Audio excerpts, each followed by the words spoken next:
గారికి ధన్యవాదాలు తెలియజేస్తున్నాను. ఎందుకంటే వాడు రాజోగా వచ్చి ఒక్కసారి కానీ ప్రచారం చేస్తే మీరంతా హాస్పిటల్ చెప్పి సందర్భంగా తెలియజేస్తూ ఖచ్చితంగా రేపు అనుభవం ఉన్నటువంటి నాయకత్వం చంద్రబాబు నాయుడు గారి ద్వారా ప్రశ్నించేటటువంటి పట్టు ఉన్నటువంటి పవన్ కళ్యాణ్ గారి ద్వారా రేపు ఈ రాష్ట్రాన్ని మనం పునర్నిర్మాణం చేసుకుందాం. అలాగే ప్రధాన పాత్రలో బీజేపీ వారు ఉంటారని చెప్పి తెలియజేస్తూ, అలాగే మా ప్రాంతంలో కూడా మత్స్యకారులు చాలా మంది ఉన్నారు. అటు గంగవరం సింహపాలెం ప్రాంతం సంబంధించి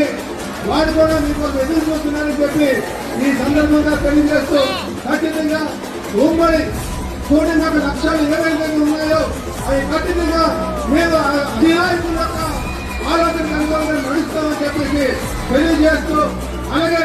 కింద వరకు కూడా ప్రతి జనసేనకు కూడా మేము గౌరవించి వాళ్ళని ముందుకు తీసుకెళ్తామని చెప్పి ఈ సందర్భం కూడా వారికి తెలియజేస్తూ, మరొకసారి నాకు ఈ అవకాశం ఇచ్చినందుకు వారికి పేరు పేరున ధన్యవాదాలు తెలియజేస్తూ